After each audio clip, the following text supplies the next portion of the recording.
سزا یا ججمنٹس جو ہے وہ ادارے دیتے ہیں. مریم نواز کو سزا دینی ہے, نہیں بھی بنتی تو بھی دینی ہے, اور عمران خان کو لانا ہے. اگر تو کوئی, میں چینل سے یہ گزارش کرتی ہوں کہ اگر کوئی ایسی تقریر ہے جس میں انہوں نے یہ اعتراف جرم کیا ہے, میری نظر سے نہیں گزری, ان سب کی نظر سے نہیں گزری, قوم کی نظر سے نہیں گزری, جس میں انہوں نے اتنا بڑا اپنا اعتراف جرم کیا ہے, تو اگر وہ تقریر کہیں ہے جس میں سے وہ جملے لیے گئے ہیں تو وہ کائنڈلی تقریر پاکستان کی عوام کو دکھائیں. پاکستان کی عوام منتظر ہے, ہم بھی منتظر ہیں, ہم بھی دیکھیں کہ اتنا بہادری انہوں نے کب کی کہ انہوں نے اپنے دورے جو ان کا ملازمت کا دور تھا اس میں انہوں نے کب یہ اعتراف کیا, ہم دیکھنا چاہتے ہیں. بڑی بات ہے اگر انہوں نے یہ اعتراف کیا ہے کسی تقریر میں اور وہ تقریر قوم کی نظر سے نہیں گزری. چلیں اب آڈیو اور ویڈیو اور سب کو چھوڑ دیں, اصل بات کی طرف آ جائیں. بات یہ ہے کہ سب سے پہلی گواہی جسٹس شوکت عزیز صدیقی صاحب کی آئی. وہ اس وقت ہائی کورٹ کے, اسلام آباد ہائی کورٹ کے معزز اور سٹنگ جج تھے. انہوں نے سنگین الزامات لگائے. انہوں نے کہا کہ جب مریم نواز شریف کو اور نواز شریف کو ضمانت کے لیے جب درخواست آئی تو جنرل فیض صاحب ان کے گھر تشریف لائے, اس وقت کے ڈی جی سی, اور ان کو کہا کہ مریم اور نواز شریف کو ضمانت الیکشن سے پہلے نہیں دینی. تو یا تو آپ اس بات پہ آ جائیں کہ ضمانت نہیں دینی ورنہ آپ بینچ پہ نہ بیٹھیں. تو انہوں نے ایک سٹنگ ہائی کورٹ کے جج نے جب یہ الزام لگایا تو وہ ویڈیو بھی جھوٹی ہے. وہ جج صاحب تو آج بھی موجود ہیں, شوکت عزیز صدیقی صاحب, گو ریٹائر ہو گئے انصاف کے انتظار میں, لیکن وہ تو آج بھی موجود ہیں. کیا جن پر الزام لگایا گیا, جن پر یہ سنگین نوعیت کا الزام لگایا گیا کہ انہوں نے ڈی جی سی ہونے کے باوجود وہ ایک جج کے گھر میں گئے اور جج کے گھر میں انہوں نے جا کے ان کو پریشرائز کرنے کی کوشش کی, کیا کبھی جو جنرل فیض صاحب ہیں انہوں نے اس بات کو آ کے ڈینائی کیا؟ ورنہ اگر آپ ہیں, میں ہوں, ہم سب ہیں, انسان کی ایک سیلف رسپیکٹ ہوتی ہے. اگر آپ کے اوپر ایک جھوٹا الزام لگتا ہے تو آپ کا سب سے پہلا جو انسٹنکٹ ہے وہ کیا ہوتا ہے؟ اگر آپ نے وہ گناہ نہیں کیا ہوتا تو آپ سامنے آتے ہیں اور آپ یہ کہتے ہیں کہ یہ میں نے نہیں کیا, یہ مجھ پر جھوٹا الزام لگا رہے ہیں. تو 2018 سے اب 2021 ختم ہو رہا ہے, آج تک جنرل فیض صاحب نے کبھی بھی اس بات کو ڈینائی نہیں کیا کیونکہ یہ بات سچ ہے. اور اب میں کورٹ میں ان کو لے کر گئی تو اب کورٹ میں وہ درخواست میری ہے, تو انہوں نے تو کبھی بھی یہ نہیں کہا کہ نہیں یہ مجھے غلط کورٹ میں لے گئی ہیں تو کورٹ کو یہ کہیں کہ یہ درخواست غلط ہے.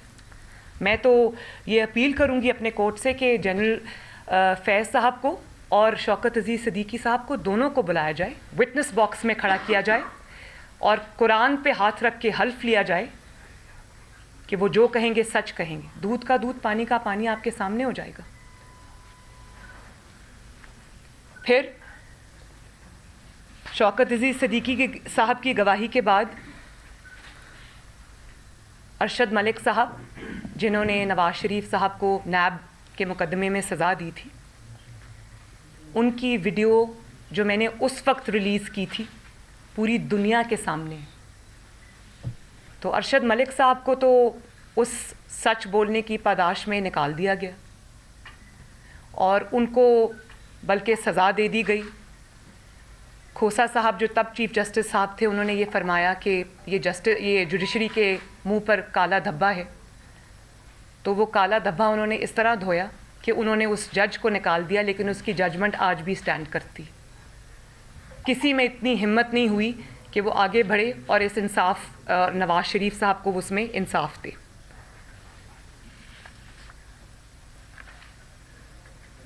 اور پھر جو گلگت بلتستان کے چیف جج ہیں, ان کا ایک ایفیڈیوٹ سامنے آیا, بیان حلفی سامنے آیا, جس میں انہوں نے یہ بات کہی کہ جب ثاقب نثار صاحب چیف جسٹس تھے سپریم کورٹ کے, تو یہ خاندان کے ساتھ چھٹیاں منانے گلگت بلتستان آئے ہوئے تھے. اور تب یہ جو چیف جج تھے اس وقت گلگت بلتستان کے, یہ وہاں پر اس وقت چیف جج تھے, اور ان کی ریزیڈنس میں، ان کے لان میں وہ چائے پی رہے تھے جب انہیں یہ ان کے سامنے انہوں نے فون کیا کہ ایک جج صاحب کا نام لے کے کہا کہ ان کو فون کیا اور کہا کہ مریم اور نواز شریف کو ضمانت نہیں دینی الیکشن سے پہلے. اس کے جو کانٹینٹس ہیں وہ اس وقت میرے سامنے نہیں ہے، لیکن اس کا جو خلاصہ ہے وہ یہی ہے. تو آڈیو کوئی اس میں آپ شک و شبہات کر سکتے ہیں، ویڈیو میں آپ کر سکتے ہیں، لیکن شوکت عزیز صاحب تو ماشاءاللہ حیات ہیں. ان کو بلائیں، ان کو پوچھیں. ایکس چیف جج گلگت بلتستان تو آج حیات ہیں، ان کو بلائیں، ان کو پوچھیں. وہ تو کہہ رہے تھے کہ میں کسی بھی فورم پہ آ کے جو میں نے اسٹیٹمنٹ دی اس کو ٹیسٹیفائی کروں گا. بلکہ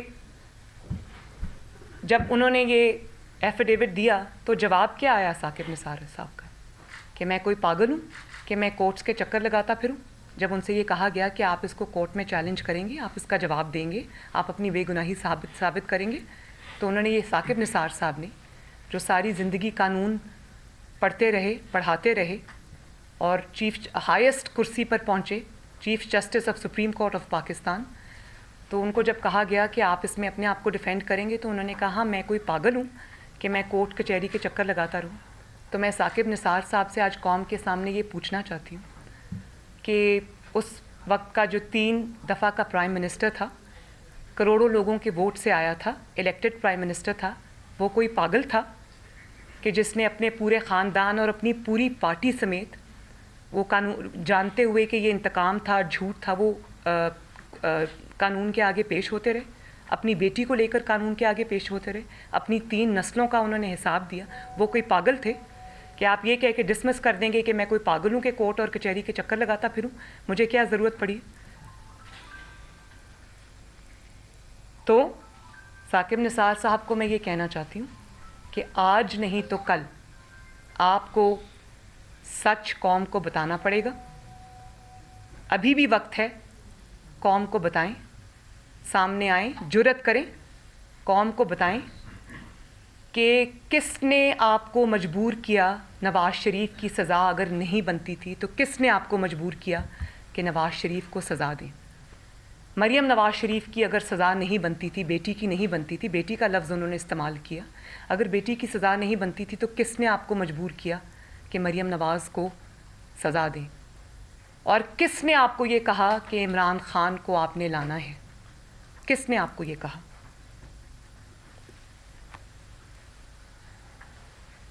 اور اگر آپ کی نظر میں، چیف جسٹس آف پاکستان کی نظر میں وہ سزا نہیں بنتی تھی جس کا اعتراف آپ نے اس آڈیو میں کیا، تو آپ نے کیوں قانون اور انصاف کا قتل کیا؟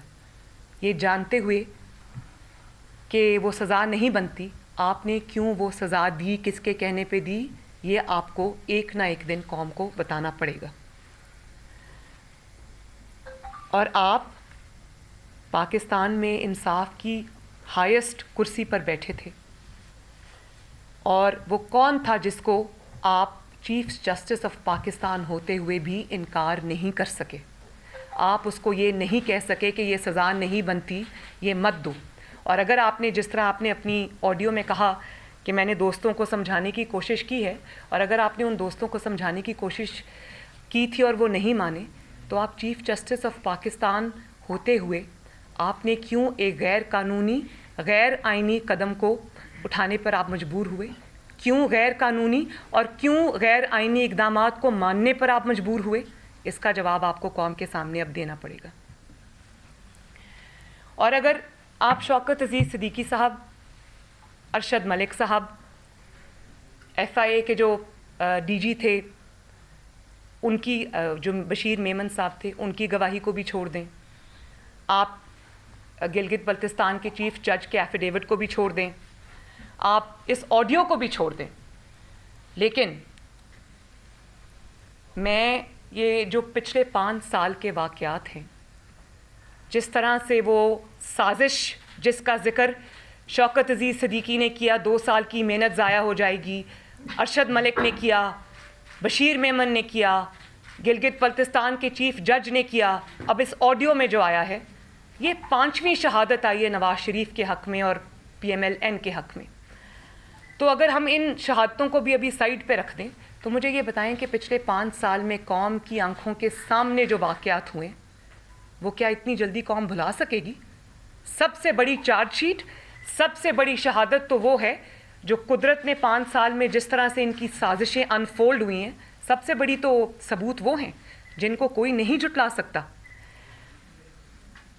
کیا آپ اس بات سے انکار کر سکتے ہیں کہ عوام کے منتخب وزیر اعظم جس کا نام نواز شریف تھا، اس کو ایک سازش کے تحت اس کے عہدے سے ہٹایا گیا؟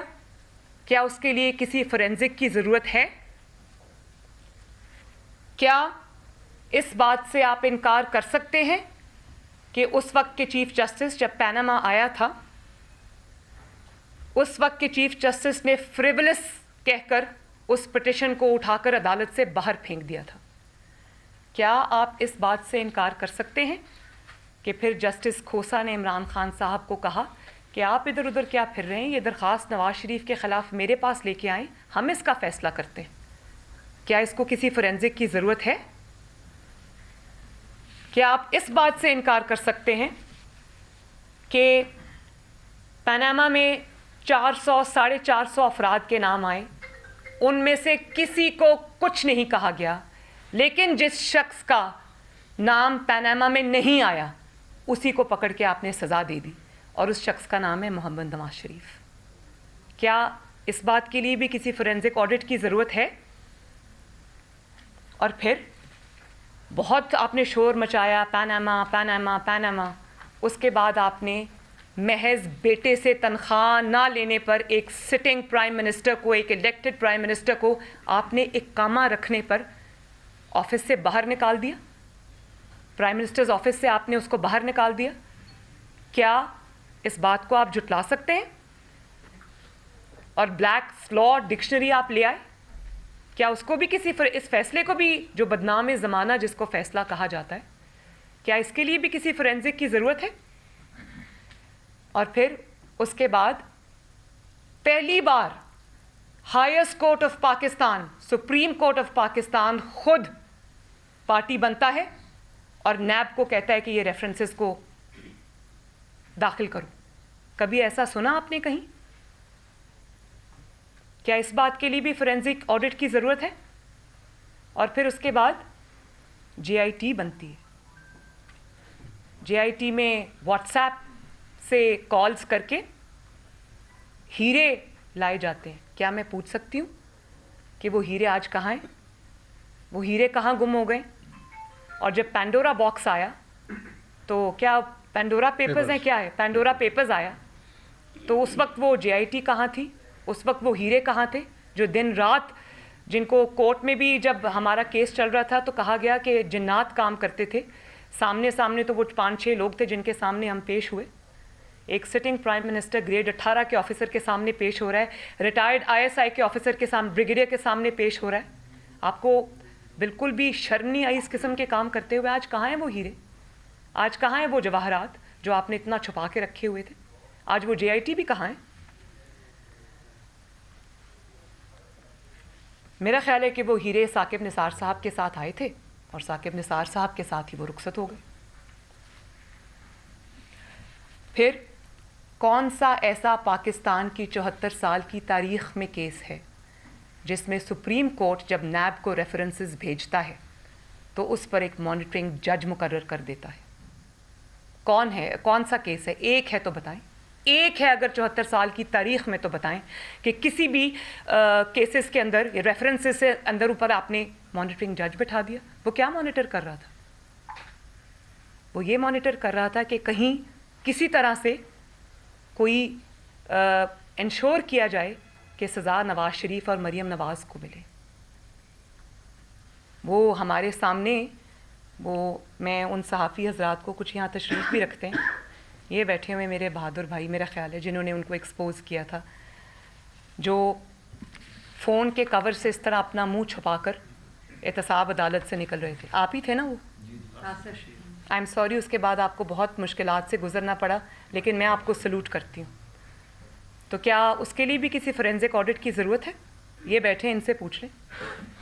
اور یہیں پر آپ کو تسلی نہیں ہوئی تو آپ نے نواز شریف کو، چیف جسٹس صاحب ثاقب نثار صاحب، آپ نے نواز شریف کو پارٹی کی صدارت سے بھی ہٹا دیا.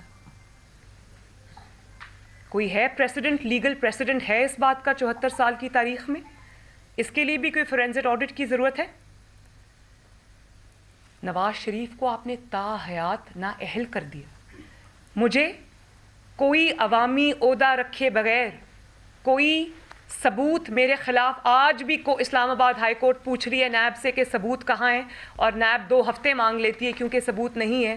کوئی ثبوت رکھے بغیر مجھے بھی 7 سال کے لیے نااہل کیا. تو کیا اس کے لیے بھی کسی فورینزک آڈٹ کی ضرورت ہے؟ پھر یہ میرے ساتھ بیٹھے ہیں میرے سینئرز، میرے بڑے بھائی سب بیٹھے ہیں، میرے انکلز بیٹھے ہیں یہاں پر. یہ میرے دائیں بیٹھے ہیں شاہد خاقان عباسی صاحب، بائیں بیٹھے ہیں احسن اقبال صاحب، میرے پارٹی کے پریزیڈنٹ شہباز شریف صاحب، حمزہ شہباز شریف صاحب، رانا ثناء اللہ صاحب، یہ جاوید لطیف صاحب، یہ بیٹھے ہیں آپ کے سامنے جن سے سینیٹر کی سیٹ بھی چھین لی گئی. تو کیا یہ جن مقدمات سے گزر کے آئے ہیں، رانا ثناء اللہ صاحب کا تو ایک کلاسک کیس ہے، ہیروئن آپ نے ان کے اوپر ڈال دی اور آج تک آپ کوئی ثبوت پیش نہیں کر سکے. اس کے علاوہ جو میرے ساتھی، میرے بزرگ، میرے بھائی یہاں پر پارٹی کے لوگ نہیں بیٹھے، مجھے حنیف عباسی صاحب بھی یاد آ جاتے کہ جب حنیف عباسی صاحب الیکشن سے پہلے، ان کو تو آپ نے جیل میں ڈال دیا، اور ان کا جو اپوننٹ ہے، میں اس شخص کا نام بھی لینا نہیں چاہتی، آج وزیر ہے وہ، اس کی آپ الیکشن کیمپین چلا رہے تھے جا کے پنڈی کی سڑکوں پر. کیا وہ بھی اس کو بھی فورینزک آڈٹ کی ضرورت ہے؟ پھر جب ہمارے سینٹ کے الیکشنز تھے تو ہمارے سینیٹرز سے، جو پی ایم ایل این کے سینیٹرز تھے، ان سے آپ نے شیر کا نشان چھین لیا. آپ نے ان لوگوں سے حق چھین لیا کہ وہ اپنی پارٹی کے نشان سے الیکشن لڑیں. آپ نے شیر کا نشان ان سے چھین لیا کیونکہ آپ فیور کرنا چاہتے تھے کسی کو، اور آپ اس کے لیے مسلم لیگ نون کے سینیٹرز کو جو سینٹ میں نہیں آنے دینا چاہتے تھے، آپ نے ان سے شیر کا نشان چھینا. تو کیا آپ اس تاریخ کو جھٹلا سکتے ہیں؟ اس کے لیے بھی کسی فورینزک آڈٹ کی ضرورت ہے. اور پھر آپ نے خود یہ اپنی آڈیو میں فرمایا کہ آپ کو کہا گیا کہ عمران خان کو لانا ہے. تو اس کے لیے بھی کسی فورینزک آڈٹ کی ضرورت نہیں ہے. جس طرح سے آپ نے انصاف کا قتل کیا، جس طرح سے آپ نے نواز شریف اور اس کے پورے خاندان اور اس کی پوری پارٹی پاکستان مسلم لیگ نون کے لیے آپ نے انصاف کا ایک الگ معیار قائم کیا، تو اسی طرح آپ نے عمران خان جیسے جھوٹے اور سازشی شخص کو بیل آؤٹ کرنے کے لیے، اس کو لانے کے لیے آپ نے اس کے لیے انصاف کا بالکل ہی ایک الگ معیار قائم کیا. میں بتاتی ہوں کیسے. کیونکہ عمران خان کو لانا تھا، آپ کو حکم آیا کہ عمران کو لانا ہے. جس معیار پر نواز شریف صاحب پی ایم ایل این کو پرکھا گیا اور جس معیار پہ عمران خان صاحب کو پرکھا گیا، یہ بھی سن لیں. جب عمران خان صاحب پہ کیس فائل ہوا تو ظاہر ہے کیونکہ اب کیس فائل ہوا تھا، سننا تو پڑنا تھا، تو سنا. جتنے انہوں نے جھوٹے ایفیڈیوٹس دیے، جھوٹی منی ٹریل دی، اب میں نام نہیں لینا چاہتی ان کے کسی بھی فیملی ممبر کا کہ اس نے اس کو بھیجی، اس نے اس کو بھیجی. 20 سال سے جو بینک بند ہو گیا تھا، اس کے اچانک سے کسی نے پیپرز پروڈیوس کر دیے. نہ ان کی فیملی میں سے کسی کو بلایا گیا، نہ ان کے کسی فیملی ممبر کو کٹہرے میں کھڑا کیا گیا. نواز شریف کی تو بیٹی نے بھگتا، اس کے بھائی نے بھگتا، اس کے بھتیجے نے بھگتا، ان کی پارٹی نے بھگتا. عمران خان کے کسی فیملی ممبر کو بلایا گیا اور پوچھا گیا کہ یہ جو آپ نے جھوٹی منی ٹریل دی ہے، جس کا نہ سر ہے نہ پیر ہے، یہ آپ کہاں سے لے کے آئیں؟ اس کو منوئن آنکھیں بند کر کے ایک صحیفے کی طرح اس کو سچ مان لیا گیا. کیا عمران خان کا کوئی اہل خانہ سنگین ترین الزامات کے باوجود جیل گیا؟ کیا عمران خان کو نے جو جھوٹی منی ٹریل پیش کی، اس پر کسی کو کوئی جے آئی ٹی بنی، کوئی اعتراض ہوا، کوئی جسٹس کھوسا نے کہا کہ ہمارے پاس لے کے آؤ؟ کیا کوئی سوال ان سے پوچھا گیا؟ اور اس کے بعد جب عمران خان کا بنی گالا والا محل ریگولرائز کرانے کی باری آئی تو یو سی، جو وہاں کی یو سی ہے، اس نے اسٹیٹمنٹ دیا کہ یہ جو پیش کیا گیا ہے جو اجازت نامہ یہ کمپیوٹرائزڈ ہے، اور جس وقت کا یہ اجازت نامہ اس وقت تو ہمارے پاس کمپیوٹر ہی نہیں تھا. تو کس طرح، کیا اس بات کے لیے بھی اب کسی فورینزک آڈٹ کی ضرورت ہے؟ کیا اس بات میں بھی اب کوئی شک کی گنجائش ہے کہ کس طرح، کیونکہ آپ کو حکم تھا کہ آپ نے عمران خان کو لانا تھا، کس طرح آپ نے ان کے اوپر جو سیریس ایلیگیشنز تھے، جو اتنی ان کی گلیئرنگ ثبوت تھے ان کے خلاف، آپ نے کس طرح ان کو نظر انداز کیا؟ تو میں بہت خوش ہوں، اللہ تعالیٰ کی شکر گزار ہوں کہ جس کو صادق اور امین کا سرٹیفکیٹ جاری ہوا وہ بھی آج پوری قوم بلکہ پوری دنیا کے سامنے ایکسپوز ہو گیا، اور اس کو صداقت اور امانت کا جھوٹا سرٹیفکیٹ جاری کرنے والا ثاقب نثار وہ بھی آج پوری دنیا کے سامنے ایکسپوز ہو گیا. اور میں یہ بھی بتا دوں کہ یہ سلسلہ کیونکہ اللہ تعالیٰ کی طرف سے یہ رکنے والا نہیں ہے. جب آپ گناہ کرتے، جب آپ ایک سازش کرتے ہیں تو آپ اس وقت اپنی طاقت کے نشے میں ہوتے ہیں، اقتدار کے نشے میں ہوتے ہیں، تو آپ کو یہ نہیں پتہ ہوتا کہ آپ اپنے پیچھے کتنے ثبوت چھوڑ کے جا رہے ہیں. ان ثبوتوں کو منظر عام پہ آنا تھا. ان ثبوتوں کو سامنے لانے میں نہ نواز شریف صاحب کا کوئی کردار ہے، نہ میرا کوئی کردار ہے، نہ میری پارٹی کا کوئی کردار ہے. یہ سب قدرت کا نظام ہے، اور قدرت کے نظام کو حرکت میں آنا ہی تھا. اور اب جب قدرت کا نظام حرکت میں آیا، اس کے فیصلے بھی اس کے ہوتے ہیں، ٹائمنگز بھی اس کی ہوتی ہیں، تو ان کو اب منہ چھپانے کی جگہ نہیں مل رہی. تو بات یہ ہے کہ باقی چیزوں کو تو آپ نظر انداز کر سکتے ہیں، لیکن پچھلے 5 سال کے جو تسلسل کے ساتھ یہ واقعات ہوتے رہے ہیں، اس کو آپ جھٹلا سکتے ہیں؟ یہ سب سے بڑی چارج شیٹ ہے آپ کے خلاف. آڈیو بھی وہی کہہ رہی ہے، ایفیڈیوٹ بھی وہی کہہ رہا ہے، شوکت عزیز صدیقی صاحب بھی وہی کہہ رہے ہیں، ارشد ملک نے بھی وہی کہا تھا، بشیر میمن صاحب بھی وہی کہہ رہے ہیں. تو جو شہادتیں وقت نے دی ہیں، جو شہادتیں اللہ تعالیٰ کی طرف سے آئی ہیں، ان کے جو سازشیں ہیں وہ جس طرح منہ کے بل گری ہیں، ان شہادتوں کا نہ کوئی انکار کر سکتا ہے، نہ ان کو کوئی جھٹلا سکتا ہے، کیونکہ جو واقعات بھی ہوئے ہیں وہ آپ کے سامنے، میرے سامنے، اور جو پاکستانی قوم مجھے سن رہی ہے بلکہ پوری دنیا کے سامنے ہوئے ہیں. کسی بھی آڈیو میں، کسی بھی ایفیڈیوٹ میں، کسی بھی ٹی وی کی سٹیٹمنٹ میں، کسی بھی جج کی سٹیٹمنٹ میں وہ سب چیزیں جو قوم نے 5 سال اپنی آنکھوں کے سامنے ہوتی دیکھی، ان میں، ان آڈیوز ویڈیوز میں بھی سب کچھ وہی ہے. تو واقعات سچے ہیں اور آڈیوز اور ویڈیوز جھوٹی ہیں. اور پھر بڑی مضحکہ خیز بات ہے کہ ثاقب نثار صاحب تو اپنے ڈیفنس میں کچھ نہیں کہہ رہے، وہ تو چپ کر کے بیٹھے ہیں، اور جو حکومتی وزراء ہیں وہ ہلکان ہوئے جا رہے ہیں ثاقب نثار صاحب کو ڈیفینڈ کرتے کرتے. اب بیچاروں کو سمجھ نہیں آ رہا کہ وہ کس طرف جائیں. اور آپ یہ دیکھیں کہ عمران خان صاحب نے مہنگائی پر کوئی میٹنگ نہیں بلائی. روز صبح آپ اٹھیں تو قیمتیں اور ہوتی ہیں، دوپہر کو اور ہوتی ہیں، رات کو اور ہوتی ہیں. عوام کو بھیک کی طرح 3 دفعہ دن میں جو ہے وہ گیس مل رہی ہے، وہ بھی نہیں مل رہی. اور جو گیس مل ہی نہیں رہی اس کی قیمتیں اب سنائیں 125 گنا بڑھانے کی بات ہو رہی ہے. تو جی 175. تو اب آپ مجھے یہ بتائیں کہ اس پہ تو عمران خان صاحب نے میٹنگ نہیں کی، لیکن جب یہ آڈیو آئی اپنے ترجمانوں کا اجلاس بلا لیا، اپنے وزراء کا اجلاس بلا لیا اور کہا کہ نون لیگ کا دور یاد کراؤ. بھئی نون لیگ کا دور یاد کراؤ گے تو لوگوں کو 5.8% گروتھ یاد آئے گی. نون لیگ کا دور لوگوں کو یاد کراؤ گے تو لوگوں کو موٹر ویز، سڑکیں، میٹرو بس، اورنج لائن اور کم قیمتیں اشیاء خرد و نوش کی وہ یاد آئیں گی. تو نون لیگ کا دور تو لوگوں کو اپنے آپ یاد آ رہا ہے، آپ کو یاد کرانے کی ضرورت نہیں ہے. آپ نے جو تباہی ملک کی ہے، نون لیگ کا دور اپنے آپ لوگوں کو یاد آ رہا ہے، بلکہ جو چیز شاید نہیں بھی یاد آنی تھی وہ بھی یاد آ رہی ہے.